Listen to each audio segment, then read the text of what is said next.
画面上所看到这雕梁国刻花木道是历史超过70吨，伫台南普济镇的艋梁顶下道，除了是年价9万以外，也是因为采用相当罕见的加当立石榴工法所制造而成。因为早先这张岛有损害，庙方特别邀请虎社工艺奖木雕大师刘正文来修复。也因为加当立石榴工法相当少见，刘正文也特别拓印弯寸桥的图纸留下记录。当初它损坏的部分哦，即使在那个原始图稿都看得到哦，起码你的右边那个图稿，它因为在做的是安呢。其实我在修复之前哦，我也把这个还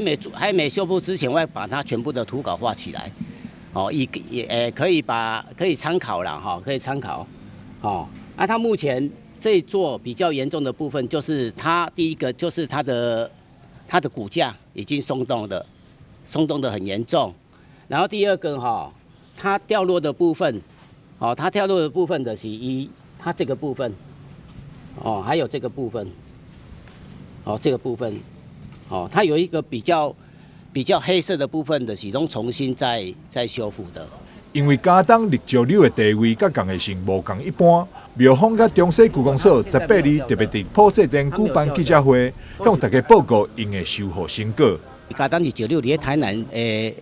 这个地位哈，跟那个公益性是非常重要。哦，不过就是很多就是把它荒废掉，我感觉也较可惜啦，哦，较可惜哦。所以我10几年前的这家的修复的工课，因为我本身是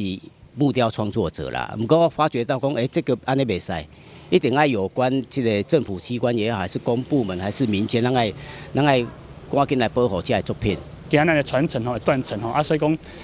一直说有机会吼，个甲咱遮的传统艺术吼，咱的后辈知影吼，上今仔日他们看的吼，咱这普济镇这个顶下道遮吼，这样水的吼，这传统工艺这样繁琐吼，免去保存吼，是咱大家共同努力啦。也因为刘正文有习惯将每一件修复的作品用米纸拓印留存，因为不但会当为传统技法做记录，未来若是有其他的部位损害，嘛会当有修复成原貌依据。